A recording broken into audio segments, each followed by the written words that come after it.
Hello বন্ধুরা, তোমরা এখন সবাই জানো যে ইউটিউবের নতুন একটি আপডেট এসেছে। এই আপডেটে তোমাদের যাওয়ার জন্য প্রথমে তোমাদের কী করতে হবে, প্রথমে যে কোনো ভিডিও তোমরা আপলোড করবে ওই ভিডিওতে যেতে হবে এবং ওই ভিডিওতে যাওয়ার পরে তোমরা দেখতে পারবা যে অ্যালার্ট কন্টেন্ট নামে একটি অপশন আছে। এখন অনেকেই আমাকে বারবার প্রশ্ন করেছে এই অ্যালার্ট কন্টেন্টটা কী। তো আমি তোমাদেরকে এটি এখন বোঝাবো।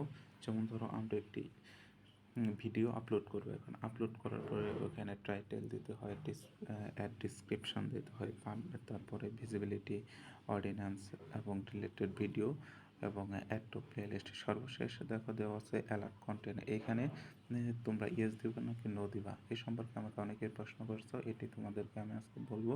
যদি তোমরা ভিডিওতে কোনো পরিবর্তন করো, কোনো ভয়েস এডিটিং করো বা অন্য কোনো কিছু করো, তাহলে ইয়েস সিলেক্ট করবা, আর যদি ওইটা না করো তাহলে নো সিলেক্ট করবা। এটি নিয়ে আসলে কোনো সমস্যার সম্মুখীন হওয়ার দরকার নেই, তোমরা যেটা করবা